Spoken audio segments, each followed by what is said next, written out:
Hello, here's some quick thoughts on the Great American Bash 2008. I know I promised for the last two pay-per-views, WWE and TNA pay-per-view, I said I was going to do reviews. Didn't have time, honestly, but yeah, first off, Night of Champions was very average, some very poor matches, and some okay-ish ones. That was it. And TNA's Victory Road, that had some real excellent stuff, but also some real average, poor stuff, so it kind of balanced out. But Victory Road was a good pay-per-view, so I think that's definitely worth a watch, just for the opener alone. But nonetheless, now that's out of the way, Great American Bash, yeah, started off with a 4-way tag team match. I thought this was a bit it was okay.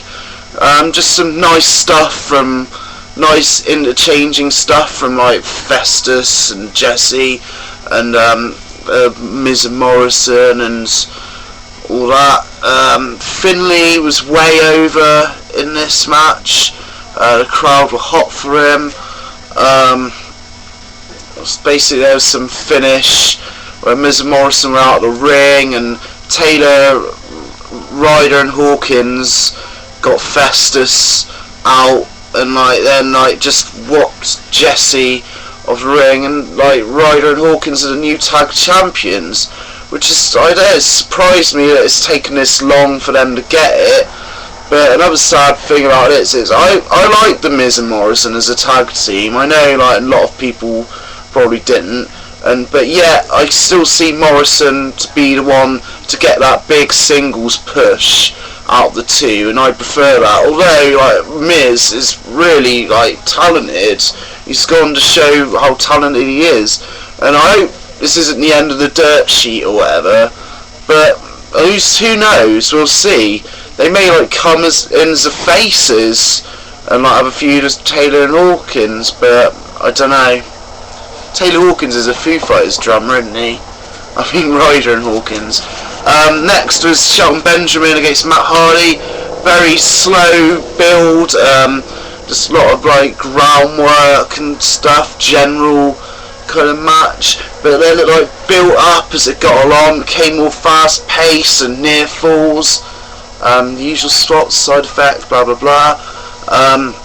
Shelton Benjamin got the surprise win. I don't know if it's a surprise win, but he got the win anyway for the US title. 2 title changes in 2 matches, that's quite something there. Yeah. Then it was an okay match, that one. Then it was, I think it was Shawn against Jericho, I'm pretty sure of it. Yeah, this was, I don't know, don't know if it was on par with the other matches they've had, but obviously there's more anger injected into this match, on both sides. Basically, there's some groundwork and that, but there's a turning point where Michaels got busted open in the eye and was bleeding shitloads, and Jericho just kept working on that, and Michaels kept being asked if he can continue or not, and it just became that kind of angle basically, where Jericho was out for his eye and out to hurt Shawn Michaels, and it was quite something. Just a big heel Jericho. He won via stoppage, and it got him across as a nasty heel. But I'm sure Shawn Michaels will get his revenge at SummerSlam. This was probably the match of the night, maybe. Oh, I almost forgot, before this, there was Tommy Dreamer against Mark Henry. This wasn't as bad as it could have been. The New York crowd were behind Tommy. It looked like Tommy Dreamer was in the advantage, and they were going to win, which was quite something. But then, mother of things happened. Colin Delaney turned heel on Tommy Dreamer and just shoved him off, and Mark Henry got him, and yeah, that was funny. But yeah, Oh yeah, then there's the Divas match. Natalya, Neidhart against Michelle McCool. Very disappointed Michelle McCool won. With some kind of like UFC style leg submission. But yeah, Victoria Neidhart was very impressive, and she should have won, really. And then there was CM Punk against Batista, the most intriguing match on here for me, because this like would show where the company could go. Like, I thought it was a very good match, actually. I don't know, maybe it's just like me being in the spirit of things and seeing it as something that mattered, but I don't know, I thought it was very good, like kind of big man against smaller technical wrestler match. CM Punk was busting out some moves that like isn't normally restricted against, like a few submissions, more technical based ones. And like CM Punk doing stiff kicks and that, very good stuff. Batista being a general power man, CM Punk selling very well, putting that over, real good. And then Kane came down and started attacking Batista, and the ref disqualified Batista or CM. No, attacked Batista, then chokes down CM Punk, a non-finish, DQ finish. That put a letdown on the match, because I think CM Punk needed that pinfall victory to establish himself a bit, but I guess there's still time for that, so who knows. Yeah, not a bad match. Then there's the Iron Circle, the parking lot brawl, sorry, thinking about Blackman and Shamrock there, between JBL and John Cena. John Cena overcame the odds of fire when JBL set light to a car he was in. JBL did a nice DDT on the roof on John Cena. That surprised me, how someone could kick out of that.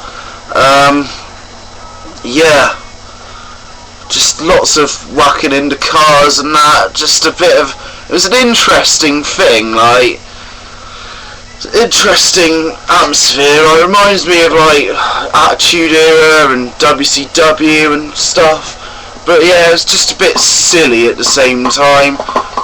The end of the match came when like they brought forklift a car to the arena, and then like it got out, and like I can't remember exactly what happened, but I think Cena was gonna FU JBL, but JBL shoved Cena into the windscreen of the car, and JBL got a victory off of John Cena in fuck knows how long, which is amazing. So don't know what's gonna go on there, right? It's all left to second guessing. And then there's Triple H against Edge. Maybe not as good as I anticipated it to be, but still quite a good match. Would have made a very, very good like Raw main event, but not like the best match by far. Edge like was showing his anger at the beginning for like the mess up of the wedding and all that, by just going after Triple H. Basically, I don't know, it's just an average match. Then it ended on like some interference with like the wedding planner trying to help Edge, and then like Vicky coming down, a bit of a cat fight.